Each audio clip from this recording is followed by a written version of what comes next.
Good afternoon. I'm George Latimer, Westchester County Executive. This is our 2 o'clock Westchester coronavirus update. We're going to give you some of the numbers as we always do right at the top. And then I'm going to invite the town supervisor for the town of North Salem, Warren Lucas, to join us here. We've been making a habit of having our various town supervisors, village mayors, and city mayors join us to talk a little bit about their communities, how they're going through the COVID issues, and then just in general, so you have a flavor of the different component parts of Westchester County. And the town of North Salem, 5,200 strong, is in the northeastern corner of the county. Beautiful environment, beautiful place to live in. You will pass through it when you go on 684 North or on Route 22 is the western part of the town. Croton Falls, Hamlet is right adjacent to it and so forth. It's a beautiful area. We're very happy that Warren Lucas, who is a retired corporate executive from IBM, has been the supervisor in the town and run the town exceedingly well, and we're happy to have him here with us today. After that, I'll give you the announcements about Playland and where we are with a couple of other things, and then be happy to take your questions. But first, let me give you some of the numbers. Through today's tracker, which has just gotten up from the state, we have now tested 266,962 Westchester residents. There are some duplicate testing in there, people who may have tested positive and then went back later to be tested again to see if they'd gone negative. But we think the numbers are still pretty representative of the total. 266,962, which roughly is 27% of our population. If you assume we have 1 million people in Westchester County, the numbers are pretty easy to calculate. That is quite a high percentage of our population, and we're heading toward the 30%. And I have no doubt that over the course of the summer, we'll reach a third of our population tested for COVID, all of which helps us understand what infection might be out there. As of date, we have 34,838 people that have tested positive through the whole duration of the pandemic, starting in March, beginning of March till today. The vast majority of those people have cleared the 2-week period of time. So we have, in terms of active cases, 480 active cases. That means people who have not cleared the 2-week period from having tested positive. We have a little under 70 people hospitalized. I do not have the exact number today. For anyone who needs to have it, we'll have it for Catherine Chaffee to provide you a little bit later on as soon as we get it. We have under 70 people hospitalized, and that compares to a peak of 1,200 people hospitalized back at the end of March, beginning of April, when we hit our peak in the county. And the number of active cases at 480, it's down 10 over the last 2 days. We were 490 2 days ago. We at one point had 12,000 active cases of COVID, and so now to be down to less than 500 is a very good sign. We lost one person overnight, one overnight fatality. That brings us to a total of 1,425. Over the last 3-4 weeks now, our fatality numbers have been 1 or 2 or 0 on given nights. We've been very fortunate in that we have not had higher numbers. Every death is a tragedy. The person we lost last night is somebody's loved one, and someone is grieving today, and we don't want to minimize that as a statistic. But there were nights where we lost 45 people, 50 people, and that type of loss of life is still on our minds every day. When we talk about how are we doing numerically, do we open up things, we want to open up the society. We want to do it responsibly, and we want to open it up so that we won't open up the kind of pandemic impacts that would give us a significant number of fatalities.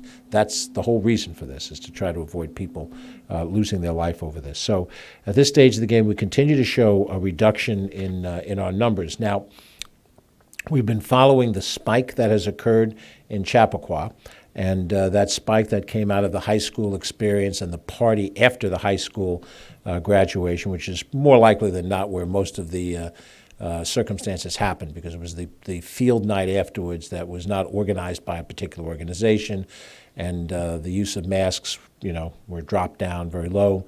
It was a party atmosphere for high school kids. Understandable. It's high school graduation. Students from other neighboring high schools came to enjoy the social night, and so we're tracking now to see what kind of positives we have that may stretch into different directions.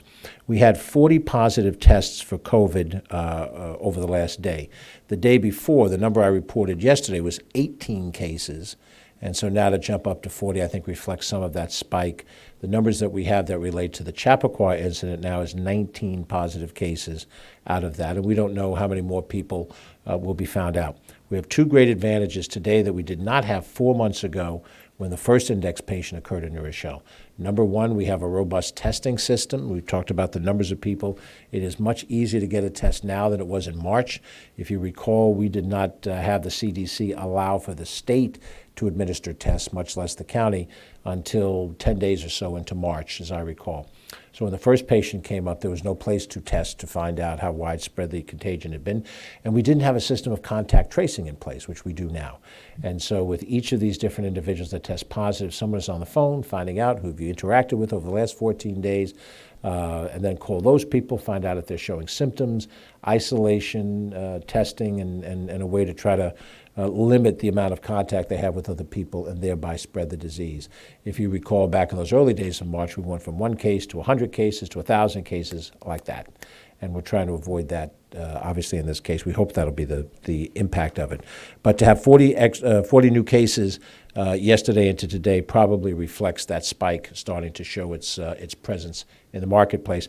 And I would highlight, because kids came from other communities to the field night, and because of the fact that the Greeley High School, the district, covers a little bit of Mount Pleasant, Pleasantville Post Office, in addition to Chappaqua, you may see the numbers show up when you look at the local map. You may see it show up in a couple of communities, not just in Newcastle alone. But those are the basic numbers. We'll address any questions you have when we get to that portion of the program. I do again want to introduce Warren Lucas, who's the town supervisor of North Salem. When you look at a map, it is in the extreme northeastern corner, bordering Connecticut and bordering Putnam County. And again, it's a beautiful community. It is one that's got a lot of great attributes, and because it sits in the corner of the county that it is, you may not have found your way up there. But we have Mountain Lakes Park, and the town has a number of other wonderful reasons to go and visit. So without any other further ado, Supervisor for North Salem, the Honorable Warren Lucas. Warren? George, thank you very much. You know, one of the things that a lot of us were dealing with early on in March when this came to the forefront for us, and we had to really kind of focus on what we needed to do, was some leadership. And I know you probably heard it before from everybody else, but the leadership that this administration has shown in fighting this pandemic in Westchester County is really phenomenal. Ellen and Steve from your office, they've gotten bombarded, I know from me, about horse shows and everything else. When can we start this? When can we do that? And, you know, Kevin McGuire, Health Human Services, Dr. Amler, all your folks have been absolutely phenomenal. I've had them up in Westchester or talking to me on the phone. You know, I do have a nursing home up there. I do have 2 nursing homes, and that was obviously one of the areas that we were very much focused on. As a county, we also do a lot of emergency services preparedness work. And over the years, it's been really focused around hurricanes and things, right? That's where historically we spend a lot of time. I think last time we may have done some stuff on climate change and flooding and stuff, but nobody's ever focused on pandemic. And if you had told us the last few years, hey, we're going to do a pandemic one, we would have said, you know, what are we doing here? But it's completely different, right? And I almost jokingly sometimes call it the trifecta. You have people that obviously are very seriously impacted health-wise by COVID. We have people in our town who have died. Actually, about 3% of the people in our town have shown up as positive. And then you have a couple of other problems. You have people that financially, they just do not have the funds anymore. No fault of their own. The seniors on fixed incomes, pretty much okay, but they don't want to come out of their homes and get food. But there's a bunch of folks out there that may have had hourly type jobs, working in restaurants and stuff. They made a reasonably good salary. They have no income. And how do you deal with that? And how do you get them food and things of that nature? And then the third part of it is the municipalities. And we're not alone, but we're missing about 5% of our budget, a little bit more at this point. We're trying to figure out, how to close those types of things by year end. Early on, we realized we needed a food drive in town. And I have a very, very good emergency services person, Kurt Goulden. He's also president of the ambulance corps. And he actually stepped up and organized it. We're using Feeding Westchester, obviously, as one of the sources. But the Lions Club in town, typically I'm a Lions member. Typically we get out there and we do all the volunteering. But I have a lot of 60, 70, and 80-year-old people in my Lions Club, and they were, somewhat hesitant to get out in the middle of all of this stuff and do a lot of the work that they would typically do on throughout town, a bunch of programs. And so we've had just a huge number of younger people step up, people from high school, a lot of younger parents, they're home. And the Lions Club actually ran a Fund Me drive for money also on top of the Feeding Westchester. I think we raised about $65,000 in a very, very short amount of time. We had other people throw money into restaurants because they're obviously hurting a lot. And, here's $5,000. Give the gift cards out whoever wants the food, and they can go over and get free meals, or we can deliver the free meals for them. So from that point of view, I always see these things, whether it's a bad hurricane or this type of thing with the pandemic, that the volunteerism and the supporting your neighbor thing, that's the one thing that I guess it shouldn't surprise me, but it always surprises me how much everybody gets out and really helps. North Salem, as George was talking about, it's a gorgeous area. I have a lot of nice restaurants up there if you ever want to come up. I don't have a huge amount of retail, but we have a huge horse industry. And so one of the things we kept on calling up the county, when can the horse shows start up, and when can the training start up, and when can this work start up? We're a little bit different. But we have 1,200 acres of open land. We have a county park that's over 1,000 acres. We have DEP property and Audubon property that's in the thousands of acres. And trails all over it. And we had people from Connecticut, Lewisboro, Brewster, from all around coming in our town. That was one of the other things. I was getting a lot of complaints because people were parking cars all over the place and walking on these hundreds of acres and stuff that we have. Rather than close things down, or we try to organize it a little bit. But those are the types of things that make North Salem fairly pleasant. The open land, the acreage and stuff that we have, we're fairly not very densely populated up there, which is why a lot of people come there. So anyway, I very much appreciate the opportunity just to talk a little bit about the town. And I really, again, just want to thank George and his staff for all the excellent work that they've done. I was a virology, microbiology major in college, right? I was going to go into microbiology, and I went off to IBM. I had a minor in computer science. And so once this thing got out, I was like, my God, how are we ever going to get this thing under control? I really didn't see how that was going to be possible. And the work early on that Dr. Amler and his staff did was really phenomenal. And my hat's off to them and the rest of your folks. So thank you very much. Thank you, Warren. And again, let me compliment you and your team, your town board, Peter Kamenstein from your board that's been active in a number of different ways here in the county government as your deputy supervisor. And we're very happy that you could join us today, and I look forward to seeing you up in your neck of the woods soon. So to the work at hand, I think what Warren laid out is the series of issues that we face. Prior to the COVID virus taking hold, we had any number of different issues that we might have talked about. We had press conferences to launch a food scrap recycling program, to launch Census 2020 efforts. We were working on affordable housing that we need all across the county. We talked about the future of the airport, the beginning of our airport master plan effort. We talked a bit about Playland, which we're going to talk about now, and the future of that park and so forth. But the pandemic and the impacts of the pandemic has changed our agenda. And along with the death of George Floyd, we now have three overarching issues that we're talking about almost all the time. Number one, the impact of this public health crisis.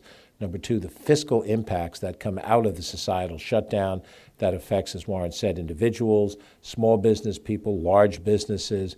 It affects not-for-profits, and it affects governments as well, in this case, Westchester County government. And then also the social justice, racial justice issues that have been driven out of the death of George Floyd. And with each of these different things, we try to highlight what our actions and what our plans are. I spoke at some length last week when we appointed a task force to look at a host of different issues that involve police reform and reinvention. In fact, that is a challenge of all of our governments because the governor expects us to present a plan by the end of the first quarter of next year. In March 31st, 9 months almost exactly to the day when we have to submit these reports. And so we took on creating a group of people that would work on that and work cooperatively and so forth. We're going to address tomorrow some of the economic issues that we face. We're going to talk about how we're going to deal with our workforce and other things as well. We'll try to give you a scope of what the governmental gap is that we face in Westchester County, how we're attempting to close it and do everything we can do before we reach a point at which we can, go no further. But there are things that we can do, and that's our obligation to address them. In the area of the COVID situation, we certainly have had to make decisions about what represents good policy in the opening and the closing of our facilities. This may be repetitious to some of you who've covered this now in real time over the last couple of months. But the county has 55 parks. I mentioned briefly Mountain Lakes, which resides in North Salem. And they're of all different nature and sort all across the county. We have 6 public golf courses. We have 6 nature centers. We have 5 public pools and nature trails. We have primarily bicycle riding trails, at least 3 of them that are generally used for that purpose primarily. We have a mountain bike area. We have a host of different things. With all of those different locations, we have had to make decisions about what to open and what to close based on the ability to both provide the recreation function of the park and also at the same time make sure that we're not advancing the spread, which is the number one issue right now. Since we've come all the way down from our peak, we're very concerned that something we do could reignite the contagion. And again, until we have a vaccine and antiviral as a society, and it's not going to be the county government, the town government that's going to find those things. It's going to be medical science. They'll let us know when they're ready. But until that day comes, we have to use the tools that are available to us, as I alluded to before. And I guess this is nothing unique. You've heard this from most everybody that's talked about the topic. So as we looked at our different park facilities, you've watched us in real time make individual decisions about what we keep open and what we close. And I think this is the important point to be made about the decision to close Playland. You've been aware of it. We sort of teased it out on my Facebook page, and you've probably been expecting the announcement over the last few days. Can the park function if we open it? And if we do open it, how would we make sure that we had the proper public health protocols in place? We had the first debate over our golf courses. And golf is by nature a socially distancing sport. When you tee off, the other guys who are playing golf with you do not get close to you. You have a club in your hand and you're swinging it. So there's natural social distancing. And there's the etiquette of the game in which you don't get close to a person when they're making a shot, when they're putting on the green. You give them distance. That's naturally socially distancing. We had feedback that we shouldn't open up golf, but we did, and we've done so successfully. And we did it two courses per weekend until we're sure we had the right protocol, because we did have to make changes in the way it operated. One person per golf cart, change the way you go to the window to check in, what happens when you go to the pro shop. The next thing that we did the first weekend of May, almost 2 months ago now, is open up Bicycle Sunday, which we opened up on time. Bicycle Sunday, it was argued, you can interact socially close, but we made we looked at it, we made the decision that while Bicycle Sunday does involve some combinations of people close together. They're usually a family. Mom, dad, and the kids are out bicycling. That's what's close together. You often see individuals just bicycling, and they're by themselves. Maybe they're with significant other on in that kind of a situation. But basically, we've opened a Bicycle Sunday. We've actually added more service on Bicycle Sunday because we're keeping it open now through the weekends, the Sundays in July and August, which we did not do previously, because we know that other types of recreations are not going to be there. So we've done that. We did protocol to open our 2 beaches, 2 of the 3 beaches we have. Glen Island is lost to us because it's being used for testing. But Playland Beach and Croton Point Park Beach, and those were over a month ago on Memorial Day weekend. But if you go to those beaches, you'll see it's less capacity, and there are certain procedures you have to go through that you would not normally go through, but you can still enjoy the beach. Now, this past weekend, we talked about this last week, and we opened it this weekend. We opened the first 2 of our county pools at Saxon Woods and at Sprain Ridge. And this coming weekend, we'll be opening the pools in Tibbetts and in Wilson Woods. Now, Wilson Woods and Tibbetts are in the southern part of the county, the heart of Yonkers and Mount Vernon, where you have greater population base and more people that are using a public pool. Sprain Ridge is just in the north part of Yonkers on the border, or it's actually in Greenburgh on the border of Yonkers, and Saxon Woods in the south end of White Plains gets heavy attendance, but they're a little bit different location. So with each of the pools, we had other protocols. And we looked at every single function in county government. We made the decision to close the ethnic festivals, which are a great source of fun, because you get 2, 3, 4, 5,000 people on the Kensico Plaza, and they're not going to naturally distance. The whole purpose of the ethnic festival, food, dance, music, vendors to buy things with, the connection of people who share a common ethnicity, I'm of Irish and Italian extraction, and we have days for those ethnicities, and we have Armenian and Arab and separately Muslim and Jewish and Hispanic and African American, and there was no way that you could do those kinds of things and have people cluster like that and not fear that you would extend the spread. So we canceled that. We canceled, and we're just on the cusp of it now, we've canceled the fireworks programs on July 3rd at Kensico and July 4th at Playland. I love fireworks, would love to go look up and see it, but naturally, people cluster together. You don't naturally social distance when you're going to a fireworks show. You want to get close where you can see it, get a good line of sight.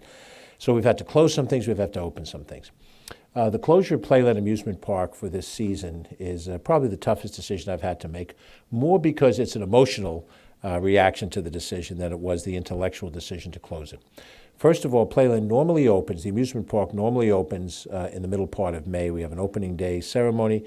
Memorial Day weekend is a big weekend. July 4th is the critical weekend of revenue. And every weekend when traditional school closes, which is usually the last weekend in June, then we start going daytime, 6 days a week at Playland, and it goes right through the summertime into Labor Day weekend. And then it's usually open on weekends and after Labor Day through the end of September.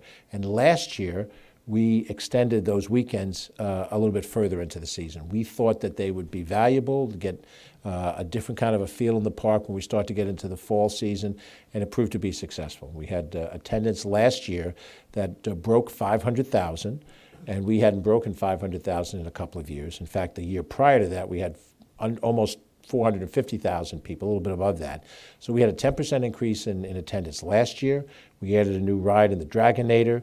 We had art on the boardwalk as an innovation. We did a lot of things last year to show that there was a drive and a determination to make Playland come alive. So the last thing I'd want to do is break into that momentum and close the park this year. Now, we begin with, of course, the fact that as the pandemic hit, the governor used, and rightfully so, his executive authority to shut certain things down. And there was an executive order that shuttered all amusement parks in New York State.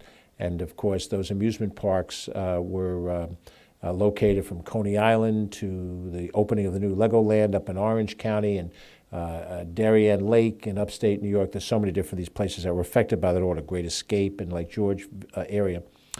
However, we still had an operational look at Playland.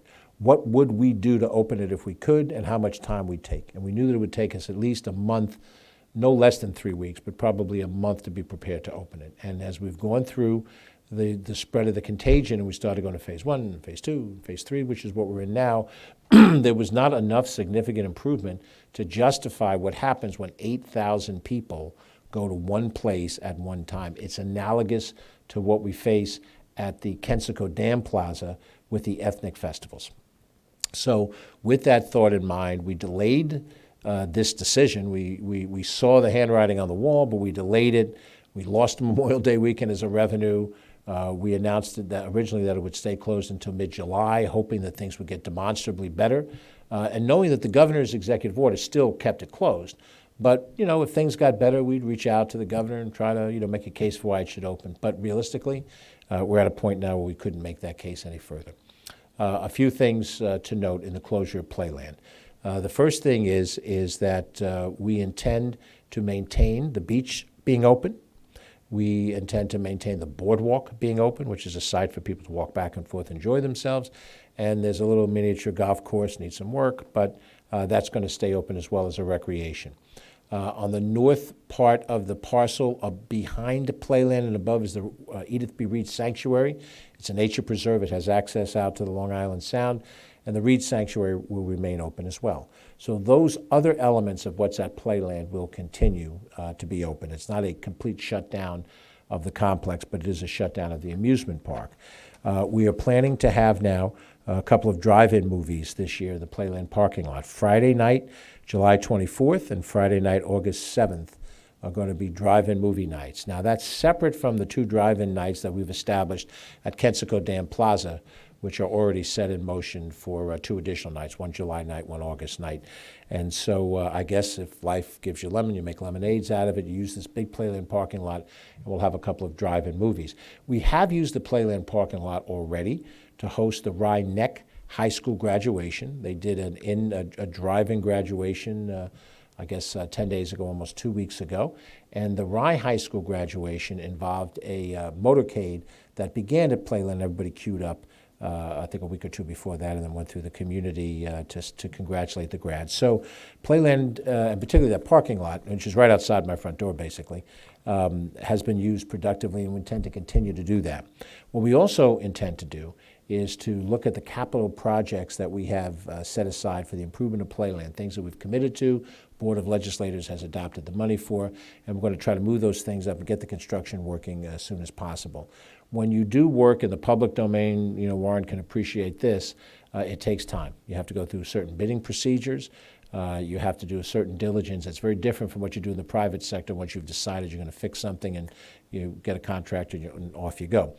But we have major projects to do there. The Playland pool, which is our 5th public pool, will not open this year. We made that announcement a while ago. And that's primarily because we knew that we needed a complete reconstruction of the pool.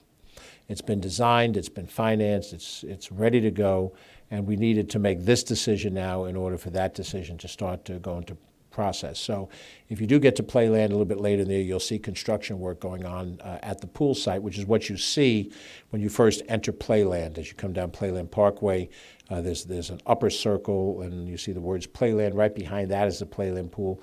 That will start to undergo construction, and we want that to be ready for when the pool season begins next year. Generally, our public pools open the last weekend in June, on or about the 25th of June, given whatever day the Friday is of that week next year. And so we would hope to have Playland Pool open by that time. And that is a public pool. It is not connected to the amusement park in the sense that it's not like you have to get admitted to the amusement park in order to use the pool. It's a separate facility at that complex, as the beach is a separate facility in the complex. However, we think that the improvement of the pool will be terrific, and come next year, we intend to open the park on time, and we'll have hopefully a renovated pool ready to go with that, and all of that will be a very positive situation. There always is a question about employment. There's a lot of young people that are employed at Playland, seasonal employees, and under other circumstances, this would be a loss of opportunity for them to work. But because our 2 beaches and ultimately our 4 pools require more manpower now in order to manage them. We're managing sessions at the pool, not just all-day swimming, and the beaches as well. We intend to hire quite a bit of the people that would otherwise be working at Playland. It won't be an equal amount, but the summer job opportunity will not dry up in its entirety with Playland's closure. And the hope is that some number of those folks will have reasonable employment this summer, working at, again, one of our pools or beaches, or perhaps one of our other parks as well. And we're going to try to leaven that out. The discussion about the future of Playland legally is still under discussion. It's before a bankruptcy judge here in White Plains, federal judge. I'm still, constrained from talking much about the progress on that, except to say that the 2 sides are in dialogue, Standard Amusement and the county. We're in dialogue. It's been productive dialogue. At some point, we're going to go back before the judge, give an idea of where we are during that discussion, and certainly as soon as decisions are made and they're able to be released publicly, I'm going to invite members of the press to know the information and ask us questions. But we manage the park throughout 2020, and our desire is to manage the park through 2021, whatever happens to the legal wrangling. And we intend to open the park next year. We intend to open it on time. Obviously, it all depends on the COVID virus, second wave. If it happens, anything beyond that may happen as well. If there's anything that Warren and all of his colleagues in town and village and city government, what those of us in county government have had to do is we've had to be flexible. There is no roadmap for what we're facing. Decisions that we have to make are relatively unprecedented, and they're made based on our best judgment. We are not, we are not geniuses in public office. We run for office. We believe we bring certain talent to the table. We surround ourselves with very talented people in a lot of different disciplines, who has an operational expertise, who has a marketing, public relations expertise, who has an expertise in law, and then we try to make the decisions that we think are most logical. If we do make a mistake, we're not stupid enough to double down on error and try to convince you that we were right after all. And many times we show, I think this administration shows, when we're still deciding, when we're thinking it through, that's what we're doing. It's not part of some game that we're playing. I wish I could stand here and say we're going to open Playland for the year, but that's not the prudent decision. And whatever happens to Playland in the years to come, we'll try to make the best of this year, make it as productive a year as we can, get some people down there to enjoy what there is to enjoy down at Playland, and then come back in 2021 with a stronger year that will position us for the future, whatever that future might hold. I just will mention before we go to questions that this day, of course, is the halfway point of the year, end of the second quarter if you're financially oriented, halfway to the next New Year's Eve if you're planning your upcoming partying plans. And for us, for this administration, we are now officially 2.5 years into this 4-year term. Through the first 2 years, as we were tackling some of the problems that we faced, we had no envision that these things were going to happen in front of us, and now they've become the dominant narrative for the last 4 months, and we don't know how long they'll be the dominant narrative. These are things that could go on for a while. These 2 o'clock updates, obviously, I've gone past the update and having one of our municipal partners speak with you. But these updates are going to end on Monday as we enter Phase 4. We believe we're on track to enter Phase 4 with the provisions that the governor's provided.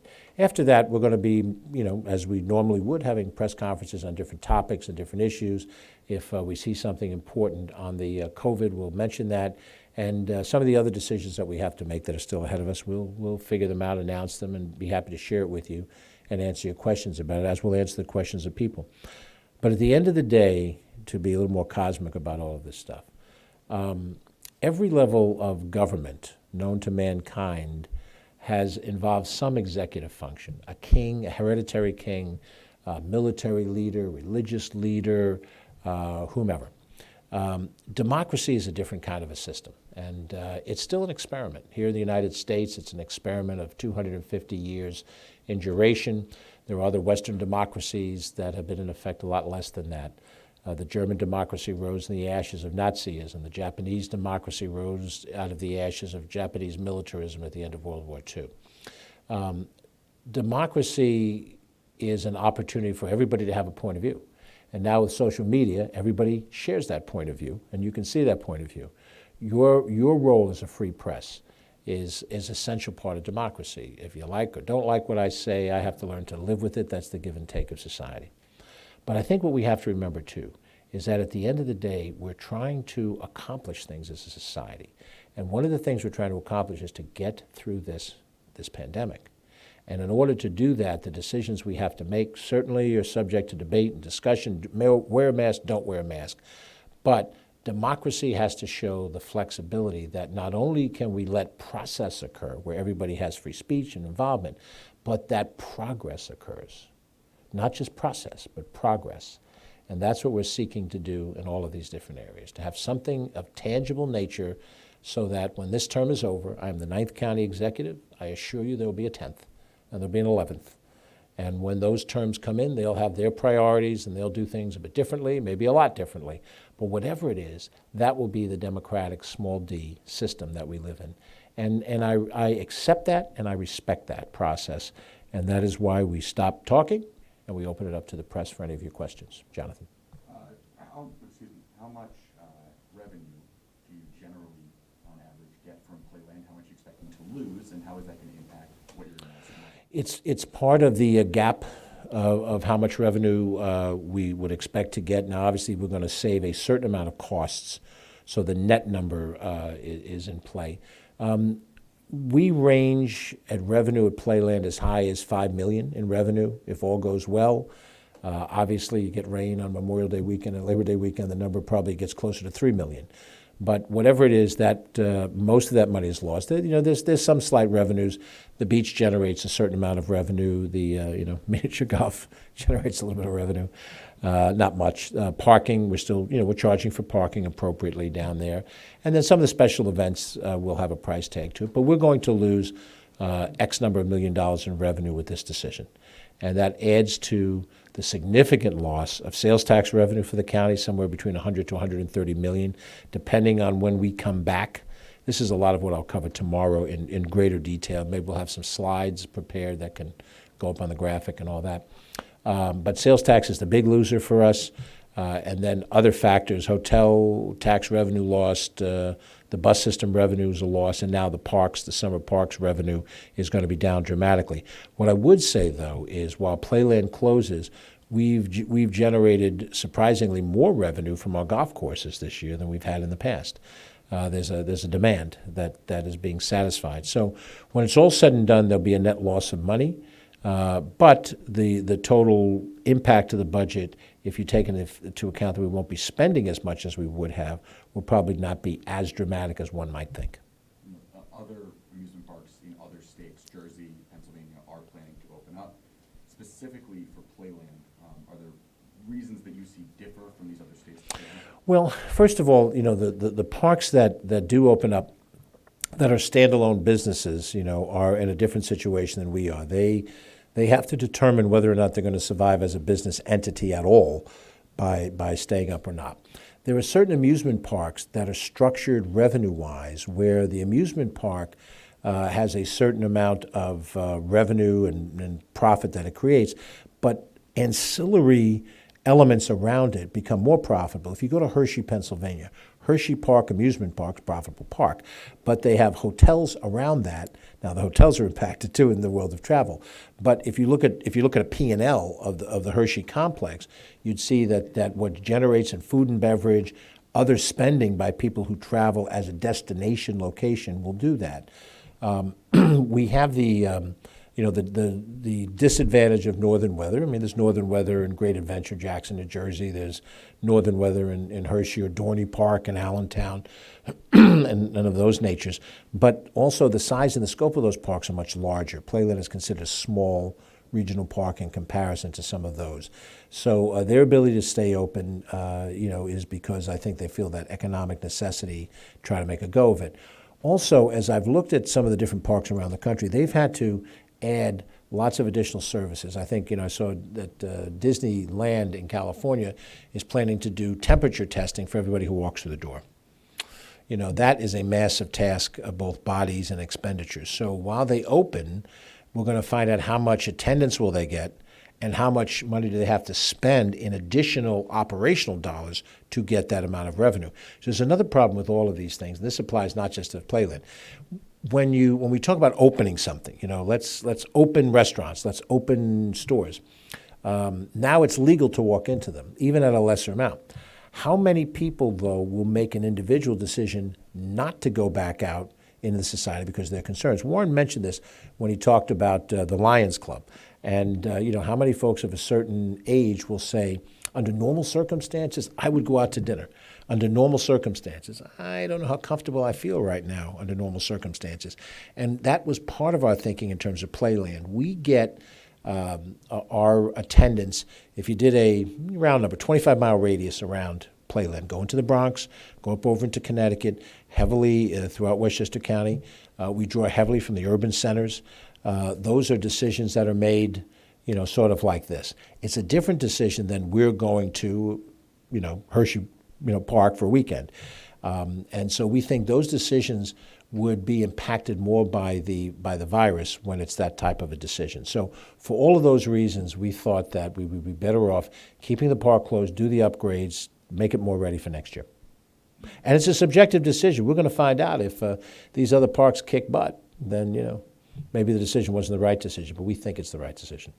So when you look at weighing health concerns and your ability to keep people actually healthy at these parks, I know you've talked in the past about how do you sanitize between rides, how do you social distance, and an economic decision of if we open and people don't return, we might be losing money. Where's the balance here? So is it more of a health decision, more of an economic decision? Well, I think it's a health decision first and foremost, Jonathan. Keep in mind, if we were where we are today, and it was February 1st, and Playland would naturally open in May, then you could calculate, well, on the slide that we are now, and we have been now for 2.5 months, and today was February 1st, by May 12th or May 15th, whatever the opening date is, we could pretty much be COVID-free. And that would make a completely different economic argument, because then you'd have Memorial Day weekend revenue, you'd have 4th of July revenue, you wouldn't have to cancel the fireworks, which usually attracts an attendance on Friday night that stays in the park, and you'd be able to book a lot of the entertainment acts, which also serve as a magnet for people to stay. That is if we knew that we are where we are now in terms of the contagion, and we still had a couple of months to go before we could open. Now we've already lost two of our three biggest weekends. We've lost other weekends, and so now the economic benefit starts to drop, and the healthcare problem is always there. So if the economic benefit was here and the healthcare concerns were here, you go forward. The health concerns are here and the economic benefits have dropped. There's your balance point.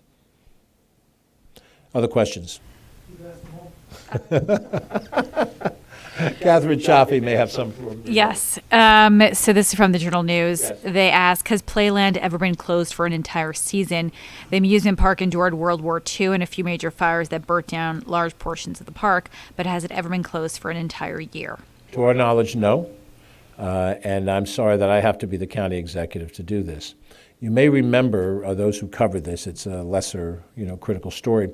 When I came into office, we had Sprain Ridge pools. The two pools at Sprain Ridge closed.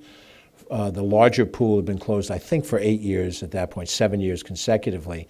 And the activity pool, the smaller pool, kiddie pool as it's known in the vernacular, had just opened in the middle of the summer of 17 and then closed as it normally does at the end of August. And I came in and I got a report that said that there were problems with the reconstruction of the kiddie pool, that the cement hadn't set properly, that the opening day was rushed. I won't speculate the reasons, at least not here. But for whatever reason, and this is before my tenure, the pipes were not properly set, pipes broke, and we now were going to have a major problem, and we needed to completely redo the construction of the pool. I did a press conference, if you were there, you may remember it, standing out in front of the pool saying, I wanted to open these pools. This is something I talked about during my campaign, and now I have to be the guy to tell you, no, we're going to close the pool for 2018. We're going to reconstruct it. It's going to come back in 2019. And at that moment in time, which happened a little before halfway of my first year, I don't know what anybody would have said. And those folks who don't know me that well would have said, how do I trust this guy? Why do I have any confidence this pool's ever going to open? It's been closed for 8 years. He's going to close it another year. And what happened? We did the reconstruction. We reopened the pool in 2019. Now we've had COVID, so we've just reopened it last weekend for 2020. I was down there last week. The complex looks beautiful. At one point, the place had deteriorated so much there was a tree growing out of the middle of one of the, of one of the pools. All that's gone behind us. We did what we said we were going to do. We did it responsibly. We didn't have a parade in our honor. We just did what we thought was right. That's where we are with Playland. And the thought that it didn't close during World War II, and it didn't close the 9/11 stock market, well, a little bit later, but the major things that have happened in the society. This major thing that happened in the society is a pandemic. It's not just a tragedy. It's something where the park itself, if used, could spread the disease. That's why we're closing it. And again, because I have fought so hard for this park, we have, been through quite the drama. This may be the most dramatic issue of my tenure so far in terms of the park itself and governance. For me to be the one to close it is particularly hard. But again, you do what you have to do. We think this is the right decision. Okay, and the last question from the Journal News is, are there any other cases out of Bronxville? There was at least one during the Unity Walk on June 20th. We haven't heard of any other cases out of Bronxville. We are checking through our contact tracing folks to see if there are. As we have with the Chappaqua outbreak, when we have verified numbers, we're happy to share it. Obviously, we can go so far with HIPAA laws and then not any further. The raw numbers are possible. But at this stage of the game, we're aware of one positive case that of a person who attended that event. We have not yet determined whether that one individual has created a spike within that group of people who were there. But if we find that there is the case, we'll certainly share that publicly. We're good. Very good. Well, we thank you for your time. I know that the announcement was sort of anticlimactic. You kind of knew it was coming. But I did want to give you some background, which helps provide some context for however the stories get written. And we'll be back tomorrow to talk about our finances. Not a pretty picture, but we'll show you the problems and we'll show you what we're trying to do about it in the same way that we're trying to do something about the health issue, in the same way we're trying to do something about the racial social justice issue. With that, thank you very much. I'm George Latimer, Westchester County Executive. See you tomorrow at 2, and be safe.